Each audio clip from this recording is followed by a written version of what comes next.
दिल की रानी। जिन वीर तुर्कों के प्रखर प्रताप से ईसाई दुनिया कांप रही थी, उन्हीं का रक्त आज कुस्तुतुनिया की गलियों में बह रहा है। वही कुस्तुतुनिया जो 100 साल पहले तुर्कों के आतंक से आहत हो रहा था, आज उनके गर्म रक्त से अपना कलेजा ठंडा कर रहा है। और तुर्की सेनापति 1 लाख सिपाहियों के साथ तैमूरी तेज के सामने अपनी किस्मत का फैसला सुनने के लिए खड़ा है।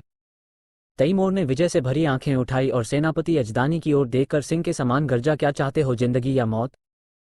यजदानी ने गर्व से सिर उठाकर कहा, इज्जत की जिंदगी मिले तो जिंदगी, वरना मौत। तैमूर का क्रोध प्रचंड हो उठा। उसने बड़े बड़े अभिमानियों का सिर नीचा कर दिया था। ये जवाब इस अवसर पर सुनने की उसे ताब न थी। इन 1 लाख आदमियों की जान उसकी मुट्ठी में है। इन्हें वो एक क्षण में मसल सकता है। उस पर इतना अभिमान, इज्जत की जिंदगी। इसका यही तो अर्थ है कि गरीबों का जीवन अमीरों के भोग विलास पर बलिदान किया जाए। वही शराब की मजलिसें, वही अर्मीनिया और काफ की परियां। नहीं, तैमूर ने खलीफा बायजीद का घमंड इसलिए नहीं तोड़ा है कि तुर्कों को फिर उसी मदान स्वाधीनता में इस्लाम का नाम डुबाने को छोड़ दे। तब उसे इतना रक्त बहाने की क्या जरूरत थी? मानव रक्त का प्रवाह संगीत का प्रवाह नहीं, रस का प्रवाह नहीं, एक बीभत्स दृश्य है जिसे देखकर आंखें मुंह फेर लेती हैं, दृश्य सिर झुका लेता है। तैमूर हिंसक पशु नहीं है जो ये दृश्य देखने के लिए अपने जीवन की बाजी लगा दे। वो अपने शब्दों में धिक्कार भरकर बोला, जिसे तुम इज्जत की जिंदगी कहते हो, वो गुनाह और जहन्नुम की जिंदगी है।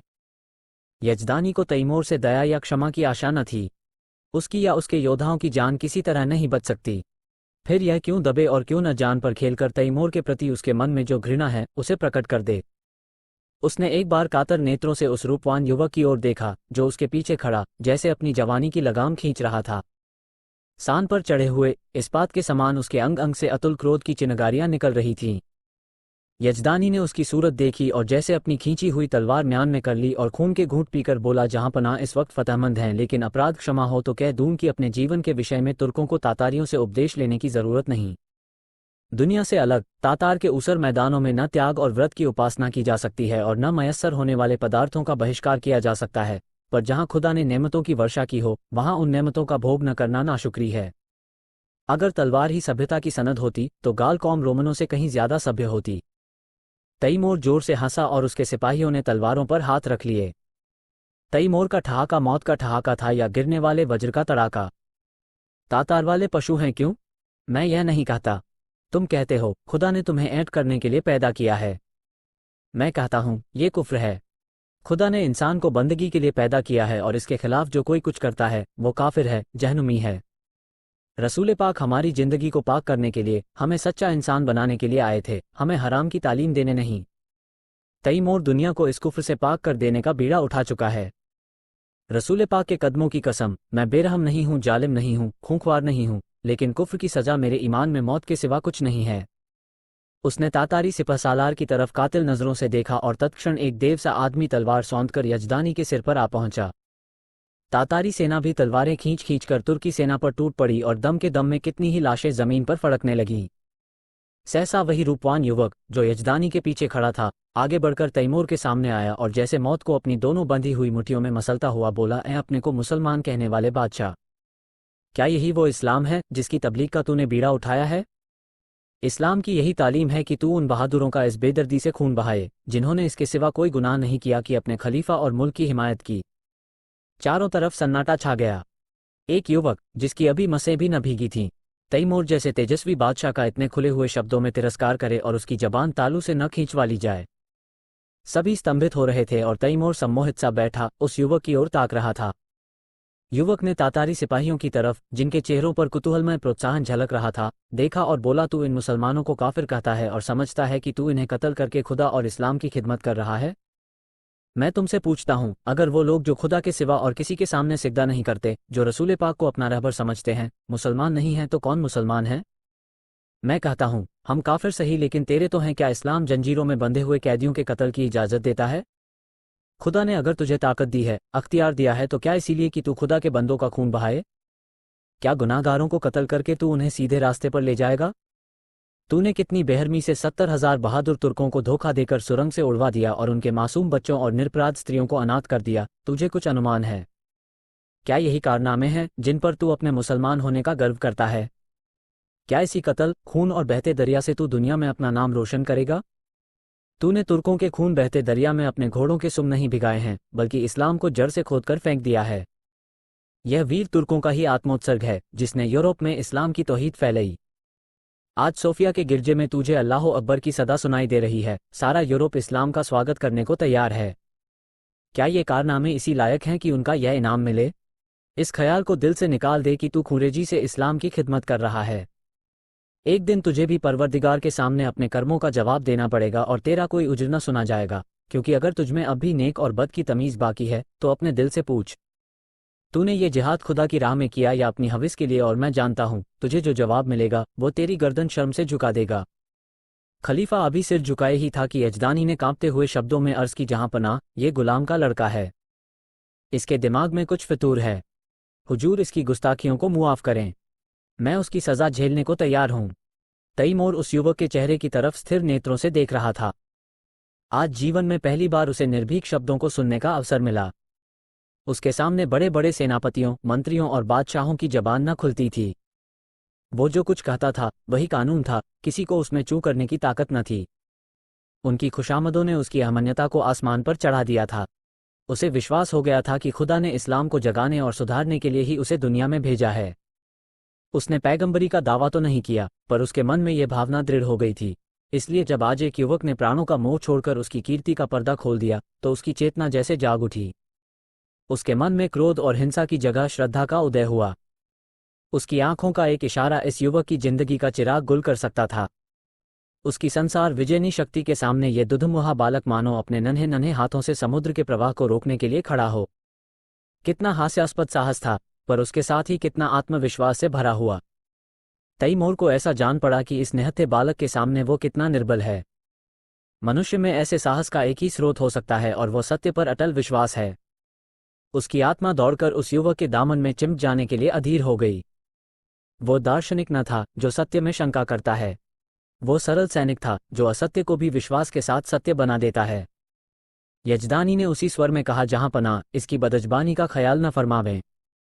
तैमूर ने तुरंत तख्त से उठकर यजदानी को गले से लगा लिया और बोला, काश ऐसी गुस्ताखियों और बदजबानियों के सुनने का पहले इत्तफाक होता तो आज इतने बेगुनाहों का खून मेरी गर्दन पर न होता। मुझे इस जवान में किसी फरिश्ते की रूह का जलवा नजर आता है जो मुझ जैसे गुमराहों को सच्चा रास्ता दिखाने के लिए भेजी गई है। मेरे दोस्त, तुम खुशनसीब हो कि ऐसे फरिश्ता सिफत बेटे के बाप हो। क्या मैं उसका नाम पूछ सकता हूँ? यजदानी पहले आतशपरस्त था, पीछे मुसलमान हो गया था, पर अभी तक कभी कभी उसके मन में शंकाएं उठती रहती थीं कि उसने क्यों इस्लाम कबूल किया। जो कैदी फांसी के तख्ते पर खड़ा सूखा जा रहा था कि एक क्षण में रस्सी उसकी गर्दन में पड़ेगी और वो लटकता रह जाएगा, उसे जैसे किसी फरिश्ते ने गोद में ले लिया। वो गदगद कंठ से बोला, उसे हबीब कहते हैं। तैमूर ने युवक के सामने जाकर उसका हाथ पकड़ लिया और उसे आंखों से लगाता हुआ बोला, मेरे जवान दोस्त, तुम सचमुच खुदा के हबीब हो। मैं वो गुनाहगार हूँ जिसने अपनी जहालत में हमेशा अपने गुनाहों को सवाब समझा, इसलिए कि मुझसे कहा जाता था तेरी जात बेऐब है। आज मुझे यह मालूम हुआ कि मेरे हाथों इस्लाम को कितना नुकसान पहुंचा। आज से मैं तुम्हारा ही दामन पकड़ता हूँ। तुम ही मेरे खिज्र, तुम ही मेरे रहनुमा हो। मुझे यकीन हो गया कि तुम्हारे ही वसीले से मैं खुदा की दरगाह तक पहुंच सकता हूँ। ये कहते हुए उसने युवक के चेहरे पर नजर डाली तो उस पर शर्म की लाली छाई हुई थी। उस कठोरता की जगह मधुर संकोच झलक रहा था। युवक ने सिर झुकाकर कहा, यह हुजूर की कदरदानी है, वरना मेरी क्या हस्ती है।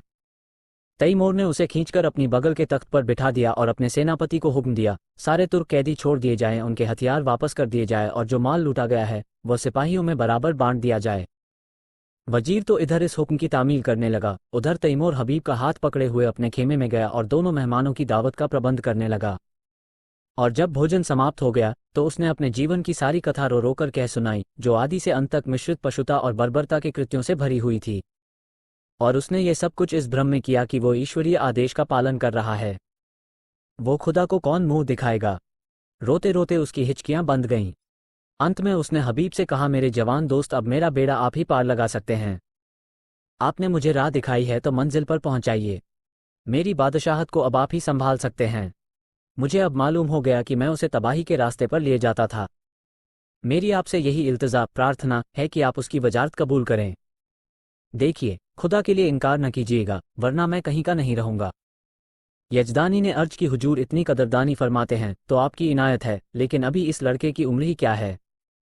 वजारत की खिदमत यह क्या अंजाम दे सकेगा। अभी तो इसकी तालीम के दिन हैं। इधर से इनकार होता रहा और उधर तैमूर आग्रह करता रहा। यजदानी इनकार तो कर रहे थे पर छाती फूली जाती थी। मूसा आग लेने गए थे, पैगंबरी मिल गई। कहाँ मौत के मुंह में जा रहे थे, वजारत मिल गई। लेकिन ये शंका भी थी कि ऐसे अस्थिरचित आदमी का क्या ठिकाना। आज खुश हुए, वजारत देने को तैयार हैं, कल नाराज हो गए तो जान की खैरियत नहीं। उन्हें हबीब की लियाकत पर भरोसा था, फिर भी जी डरता था कि बिराने देश में न जाने कैसी पड़े कैसी न पड़े। दरबार वालों में षड्यंत्र होते ही रहते हैं। हबीब नेक है, समझदार है, अवसर पहचानता है, लेकिन वो तजर्बा कहाँ से लाएगा जो उम्र ही से आता है। उन्होंने इस प्रश्न पर विचार करने के लिए एक दिन की मोहलत मांगी और रुखसत हुए। हबीब यजदानी का लड़का नहीं, लड़की थी। उसका नाम उम्तुल हबीब था। जिस वक्त यजदानी और उसकी पत्नी मुसलमान हुए तो लड़की की उम्र कुल 12 साल की थी, पर प्रकृति ने उसे बुद्धि और प्रतिभा के साथ विचार स्वातंत्र्य भी प्रदान किया था। वो जब तक सत्यासत्य की परीक्षा न कर लेती कोई बात स्वीकार न करती। माँ बाप के धर्म परिवर्तन से उसे अशांति तो हुई, पर जब तक इस्लाम का अच्छी तरह अध्ययन न कर ले वो केवल माँ बाप को खुश करने के लिए इस्लाम की दीक्षा नहीं ले सकती थी। माँ बाप भी उस पर किसी तरह का दबाव न डालना चाहते थे। जैसे उन्हें अपने धर्म को बदल देने का अधिकार है, वैसे ही उसे अपने धर्म पर आरूढ़ रहने का भी अधिकार है। लड़की को संतोष हुआ, लेकिन उसने इस्लाम और जरतुश्ते धर्म दोनों ही का तुलनात्मक अध्ययन आरंभ किया और पूरे 2 साल के अन्वेषण और परीक्षण के बाद उसने भी इस्लाम की दीक्षा ले ली। माता पिता फूले न समाये। लड़की उनके दबाव से मुसलमान नहीं हुई है, बल्कि स्वेच्छा से, स्वाध्याय से और ईमान से। 2 साल तक उन्हें जो शंका घेरे रहती थी वो मिट गई। यजदानी के कोई पुत्र न था और उस युग में जबकि आदमी की तलवार ही सबसे बड़ी अदालत थी, पुत्र का न रहना संसार का सबसे बड़ा दुर्भाग्य था। यजदानी बेटे का अरमान बेटी से पूरा करने लगा। लड़कों ही की भांति उसकी शिक्षा दीक्षा होने लगी। वो बालकों के से कपड़े पहनती, घोड़े पर सवार होती, शस्त्र विद्या सीखती और अपने बाप के साथ अक्सर खलीफा बायजीत के महलों में जाती और राजकुमारी के साथ शिकार खेलने जाती। इसके साथ ही वो दर्शन, काव्य, विज्ञान और अध्यात्म का भी अभ्यास करती थी। यहाँ तक कि 16वें वर्ष में वो फौजी विद्यालय में दाखिल हो गई और 2 साल के अंदर वहाँ की सबसे ऊंची परीक्षा पास करके फौज में नौकर हो गई।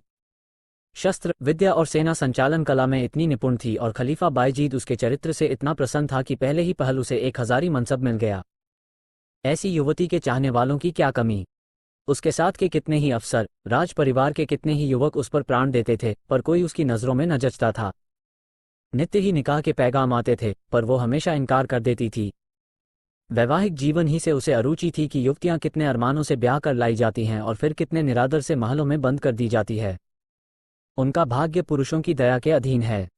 अक्सर ऊंचे घरानों की महिलाओं से उसको मिलने जुलने का अवसर मिलता था। उनके मुख से उनकी करुण कथा सुनकर वो वैवाहिक पराधीनता से और भी घृणा करने लगती थी, और यजदानी उसकी स्वाधीनता में बिल्कुल बाधा न देता था। लड़की स्वाधीन है, उसकी इच्छा हो विवाह करे या कुंवारी रहे, वो अपनी आप मुख्तार है। उसके पास पैगाम आते तो वो साफ जवाब दे देता, मैं इस बारे में कुछ नहीं जानता, इसका फैसला वही करेगी। यद्यपि एक युवती का पुरुष वेश में रहना, युवकों से मिलना जुलना समाज में आलोचना का विषय था, पर यजदानी और उसकी स्त्री दोनों ही को उसके सतीत्व पर विश्वास था। हबीब के व्यवहार और आचार में उन्हें कोई ऐसी बात नजर न आती थी जिससे उन्हें किसी तरह की शंका होती। यौवन की आंधी और लालसाओं के तूफान में वो 24 वर्षों की वीरबाला अपने हृदय की संपत्ति लिए अटल और अजेय खड़ी थी, मानो सभी युवक उसके सगे भाई हैं। कुस्तुतुनिया में कितनी खुशियां मनाई गईं, हबीब का कितना सम्मान और स्वागत हुआ, उसे कितनी बधाइयां मिली, ये सब लिखने की बात नहीं। शहर तबाह हुआ जाता था। संभव था आज उसके महलों और बाजारों से आग की लपटें निकलती होती। राज्य और नगर को उस कल्पनातीत विपत्ति से बचाने वाला आदमी कितने आदर, प्रेम, श्रद्धा और उल्लास का पात्र होगा, इसकी तो कल्पना भी नहीं की जा सकती। उस पर कितने फूलों और कितने लाल जवाहरों की वर्षा हुई, इसका अनुमान तो कोई कवि ही कर सकता है। और नगर की महिलाएं हृदय के अक्षय भंडार से असीसे निकाल निकाल कर उस पर लुटाती थी और गर्व से फूली हुई उसका मुंह निहारकर अपने को धन्य मानती थीं। उसने देवियों का मस्तक ऊंचा कर दिया था। रात को तैमूर के प्रस्ताव पर विचार होने लगा।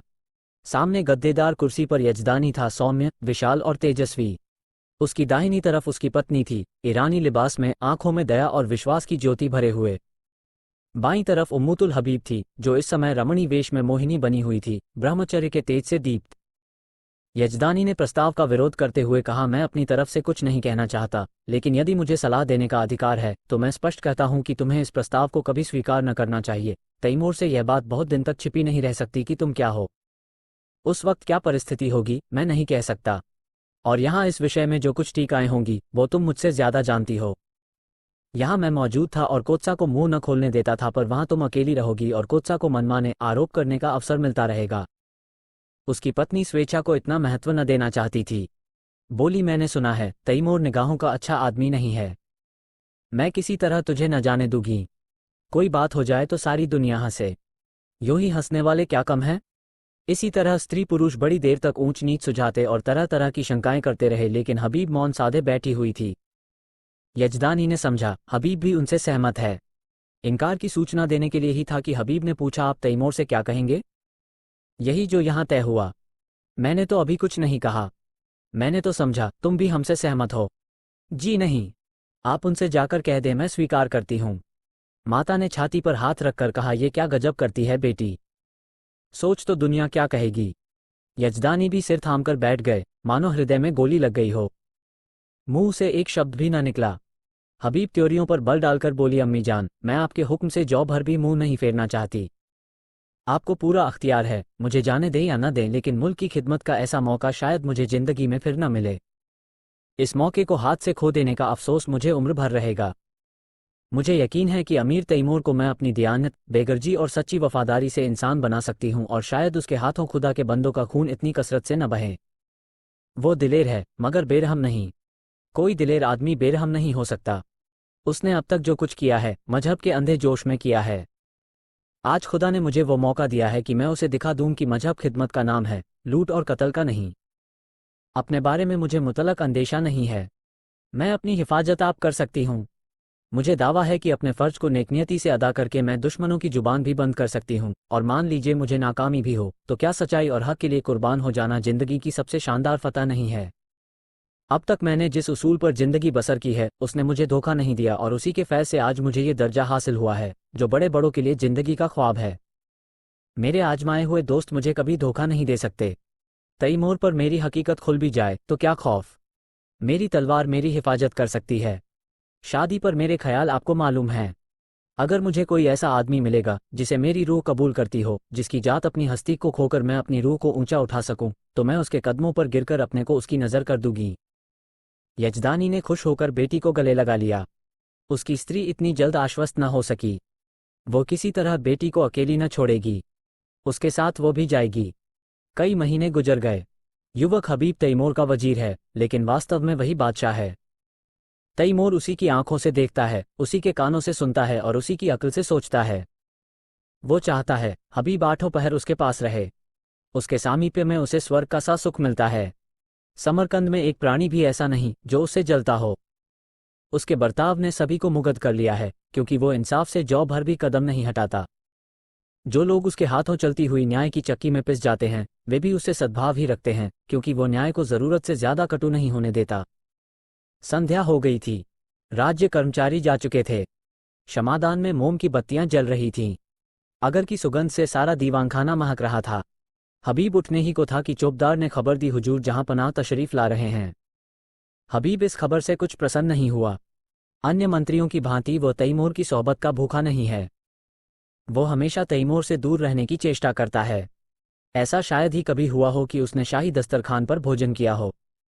तैमूर की मजलिसों में भी वो कभी शरीक नहीं होता।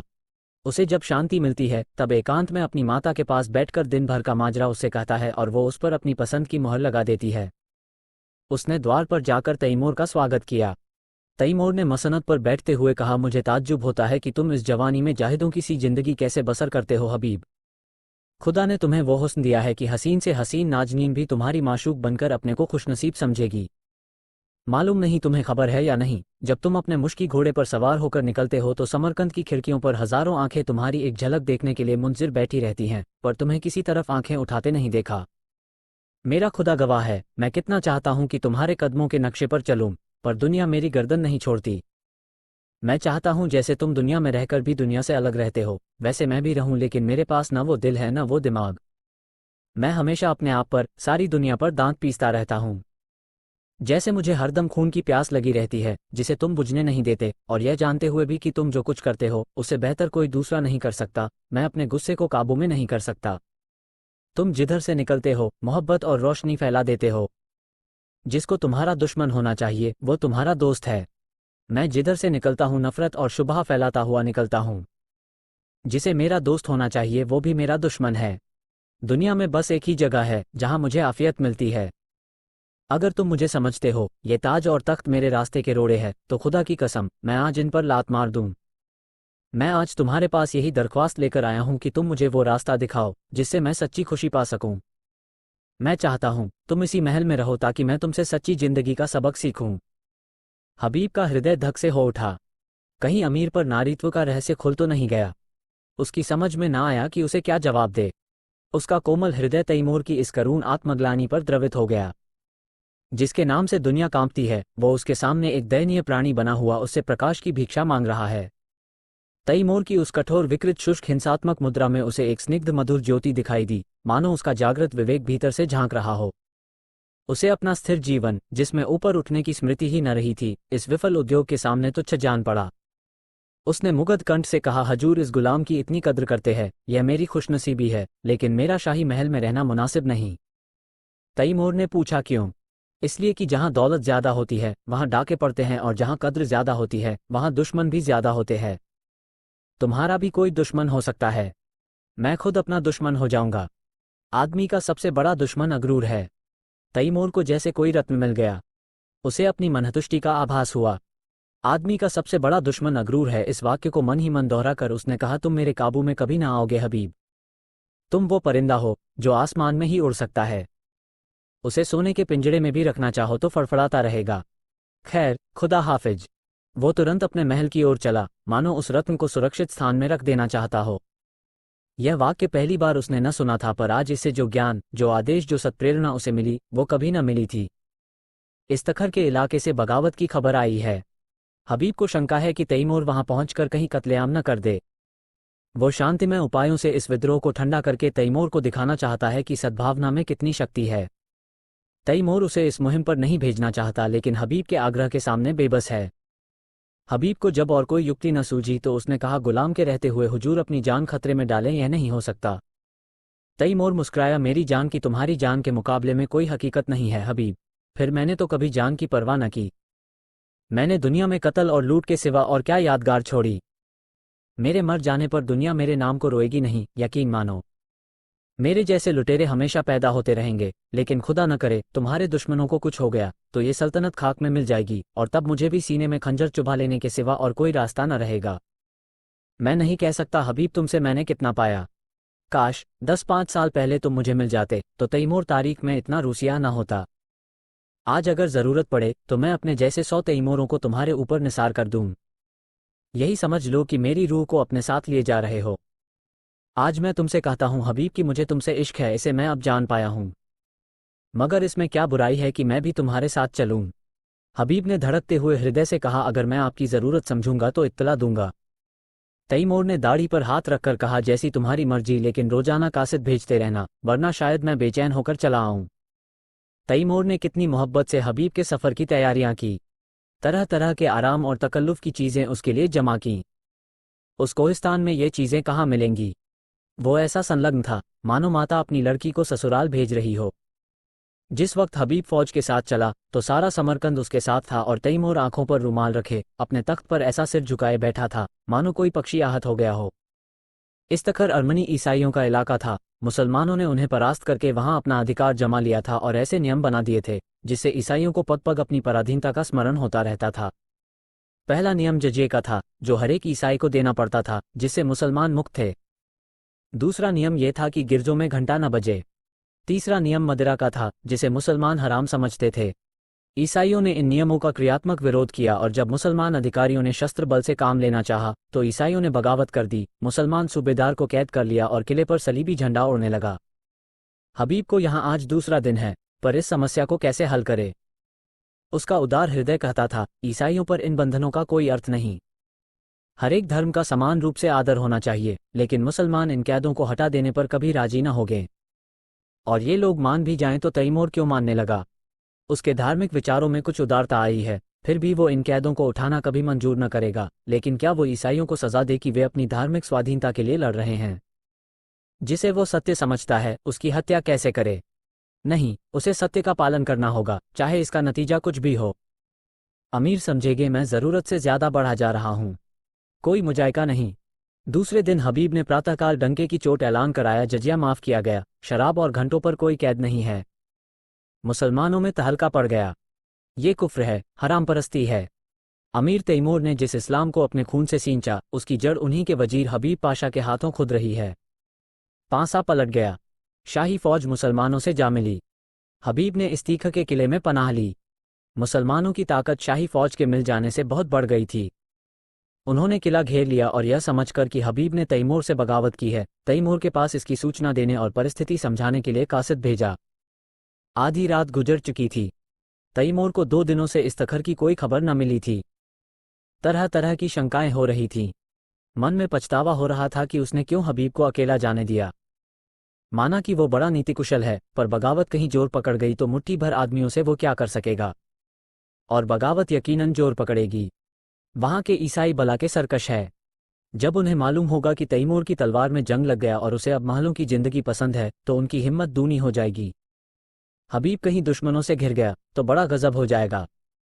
उसने अपने जानू पर हाथ मारा और पहलू बदलकर अपने ऊपर झुंझलाया। वो इतना पस्तहिम्मत क्यों हो गया? क्या उसका तेज और शौर्य उससे विदा हो गया? जिसका नाम सुनकर दुश्मन में कंपन पड़ जाता था, वो आज अपना मुंह छिपाकर महलों में बैठा हुआ है। दुनिया की आंखों में इसका यही अर्थ हो सकता है कि तैमूर अब मैदान का शेर नहीं, कालीन का शेर हो गया। हबीब फरिश्ता है, जो इंसान की बुराइयों से वाकिफ नहीं, जो रहम और साफदिली और बेगर्जी का देवता है। वो क्या जाने इंसान कितना शैतान हो सकता है। अमन के दिनों में तो ये बातें कौम और मुल्क को तरक्की के रास्ते पर ले जाती हैं, पर जंग में जबकि शैतानी जोश का तूफान उठता है, इन खुशियों की गुंजाइश नहीं। उस वक्त तो उसी की जीत होती है जो इंसानी खून का रंग खेले, खेतों खलिहानों को जलाए, जंगलों को बसाए और बस्तियों को वीरान करे। अमन का कानून जंग के कानून से जुदा है। सहसा चौबदार ने इस्तखर से एक कासिद के आने की खबर दी। कासिद ने जमीन चूमी और एक किनारे अदब से खड़ा हो गया। तैमूर का रोब ऐसा छा गया कि जो कुछ कहने आया था वो भूल गया। तैमूर ने त्योरियां चढ़ाकर पूछा, क्या खबर लाया है? 3 दिन के बाद आया भी तो इतनी रात गए। कासिद ने फिर जमीन चूमी और बोला, खुदाबंद वजीर साहब ने जजिया मुआफ कर दिया। तैमूर गरज उठा, क्या कहता है? जजिया माफ कर दिया? हाँ खुदाबंद। किसने? वजीर साहब ने। किसके हुक्म से? अपने हुक्म से हुजूर। हूँ। और हुजूर, शराब का भी हुक्म दे दिया? हूँ। गिरजों में घंटे बजाने का भी हुक्म हो गया है? हूँ। और खुदाबंद ईसाइयों से मिलकर मुसलमानों पर हमला कर दिया। तो मैं क्या करूं? हुजूर हमारे मालिक हैं। अगर हमारी कुछ मदद न हुई तो वहां एक मुसलमान भी जिंदा न बचेगा। हबीब पाशा इस वक्त कहाँ है? इस्तखर के किले में हुजूर। और मुसलमान क्या कर रहे हैं? हमने ईसाइयों को किले में घेर लिया है। उन्हीं के साथ हबीब को भी? हाँ हुजूर, वो हुजूर से बागी हो गए और इसलिए मेरे वफादार इस्लाम के खादिमों ने उन्हें कैद कर रखा है। मुमकिन है मेरे पहुंचते पहुंचते उन्हें कत्ल भी कर दें। बज्जात, दूर हो जा मेरे सामने से। मुसलमान समझते हैं हबीब मेरा नौकर है और मैं उसका आका हूं। ये गलत है, झूठ है। इस सल्तनत का मालिक हबीब है, तैमूर उसका अदना गुलाम है। उसके फैसले में तैमूर दस्तंदाजी नहीं कर सकता। बेशक जजिया मुआफ होना चाहिए। मुझे मजाज नहीं कि दूसरे मजहब वालों से उनके ईमान का तावान लूं। कोई मजाज नहीं है। अगर मस्जिद में अजान होती है तो कलीसा में घंटा क्यों बजे? घंटे की आवाज में कुफ्र नहीं है। काफिर वो है जा दूसरों का हक छीन ले, जो गरीबों को सताए, दगाबाज हो, खुदगरज हो। काफिर वो नहीं जो मिट्टी या पत्थर के एक टुकड़े में खुदा का नूर देखता हो, जो नदियों और पहाड़ों में, दरख्तों और झाड़ियों में खुदा का जलवा पाता हो। वो हमसे और तुमसे ज्यादा खुदापरस्त है, जो मस्जिद में खुदा को बंद समझते हैं। तू समझता है मैं कुफ्र बक रहा हूं? किसी को काफिर समझना ही कुफ्र है। हम सब खुदा के बंदे हैं, सब। बस जा और उन बागी मुसलमानों से कह दे, अगर फौरन मुहासरा न उठा लिया गया तो तैमूर कयामत की तरह आ पहुंचेगा। कासिद हदबुद्धि सा खड़ा ही था कि बाहर खतरे का बिगुल बज उठा और फौजें किसी समर यात्रा की तैयारी करने लगीं। तीसरे दिन तैमूर इस्तखर पहुंचा तो किले का मुहासरा उठ चुका था। किले की तोपों ने उसका स्वागत किया। हबीब ने समझा तैमूर ईसाइयों को सजा देने आ रहा है। ईसाइयों के हाथ पांव फूले हुए थे, मगर हबीब मुकाबले के लिए तैयार था। ईसाइयों के स्वप्न की रक्षा में यदि जान भी जाए तो कोई गम नहीं। इस मुआमले पर किसी तरह का समझौता नहीं हो सकता। तैमूर अगर तलवार से काम लेना चाहता है तो उसका जवाब तलवार से दिया जाएगा। मगर यह क्या बात है? शाही फौज सफेद झंडा दिखा रही है।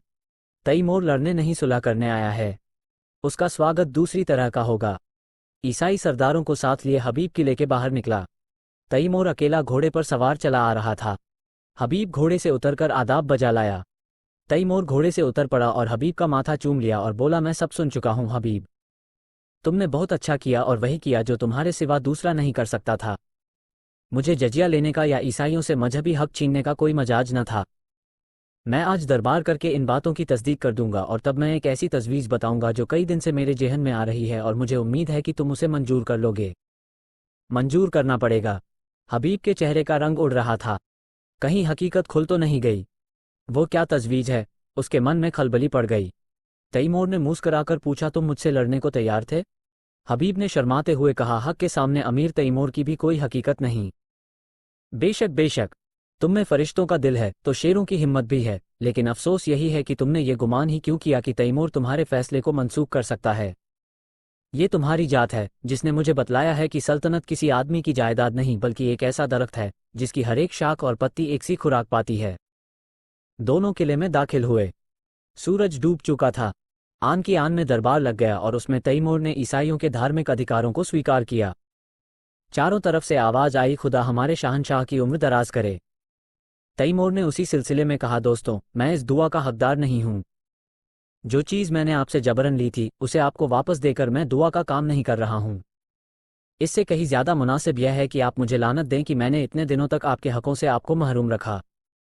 चारों तरफ से आवाज आई, मरहबा मरहबा। दोस्तों, उन हकों के साथ साथ मैं आपकी सल्तनत भी आपको वापस करता हूं, क्योंकि खुदा की निगाह में सभी इंसान बराबर है और किसी कौम या शख्स को दूसरी कौम पर हुकूमत करने का अख्तियार नहीं है। आज से आप अपने बादशाह हैं। मुझे उम्मीद है कि आप भी मुस्लिम आबादी को उसके जायज हकों से महरूम न करेंगे। मगर कभी ऐसा मौका आए कि कोई जाबिर कौम आपकी आज़ादी छीनने की कोशिश करे तो तैमूर आपकी मदद करने को हमेशा तैयार रहेगा। किले में जश्न खत्म हो चुका है। उमरा और हुक्म रुखसत हो चुके हैं। दीवाने खास में सिर्फ तैमूर और हबीब रह गए हैं। हबीब के मुख पर आज स्मित हास्य की वो छटा है जो सदैव गंभीरता के नीचे दबी रहती थी। आज उसके कपोलों पर जो लाली, आंखों में जो नशा, अंगों में जो चंचलता है, वो और कभी नजर न आई थी। वो कई बार तैमूर से शोखियां कर चुका है, कई बार हंसी कर चुका है। उसकी युवती चेतना पद और अधिकार को भूलकर चहकती फिरती है। सहसा तैमूर ने कहा, हबीब, मैंने आज तक तुम्हारी हर एक बात मानी है। अब मैं तुमसे ये तजवीज़ करता हूं जिसका मैंने जिक्र किया था, उसे तुम्हें कबूल करना पड़ेगा। हबीब ने धड़कते हुए हृदय से सिर झुकाकर कहा, फरमाइए। पहले वायदा करो कि तुम कबूल करोगे। मैं तो आपका गुलाम हूं। नहीं, तुम मेरे मालिक हो, मेरी जिंदगी की रोशनी हो। तुमसे मैंने जितना फैज़ पाया है उसका अंदाजा नहीं कर सकता। मैंने अब तक सल्तनत को अपनी जिंदगी की सबसे प्यारी चीज़ समझा था। इसके लिए मैंने वो सब कुछ किया जो मुझे न करना चाहिए था। अपनों के खून से भी इन हाथों को दागदार किया, गैरों के खून से भी। मेरा काम अब खत्म हो चुका। मैंने बुनियाद जमा दी, इस पर महल बनाना तुम्हारा काम है। मेरी यही इल्तिजा है कि आज से तुम इस बादशाहत के अमीर हो जाओ, मेरी जिंदगी में भी और मरने के बाद भी। हबीब ने आकाश में उड़ते हुए कहा, इतना बड़ा बोझ मेरे कंधे इतने मजबूत नहीं हैं। तैमूर ने दीन आग्रह के स्वर में कहा, नहीं मेरे प्यारे दोस्त, मेरी यह इल्तिजा माननी पड़ेगी। हबीब की आंखों में हंसी थी, अधरों पर संकोच। उसने आहिस्ता से कहा, मंजूर है। तैमूर ने प्रफुल्लित स्वर में कहा, खुदा तुम्हें सलामत रखे। लेकिन अगर आपको मालूम हो जाए कि हबीब एक कच्ची अक्ल की कुंवारी बालिका है तो वो मेरी बादशाहत के साथ मेरे दिल की भी रानी हो जाएगी। आपको बिल्कुल ताज्जुब नहीं हुआ? मैं जानता था। कब से? जब तुमने पहली बार अपनी जालिम आंखों से मुझे देखा। मगर आपने छिपाया खूब। तुम ही ने सिखाया। शायद मेरे सिवा यहां किसी को ये बात मालूम नहीं। आपने कैसे पहचान लिया? तैमूर ने मतवाली आंखों से देखकर कहा, यह न बताऊंगा। यही हबीब तैमूर की बेगम हमीदा के नाम से मशहूर है।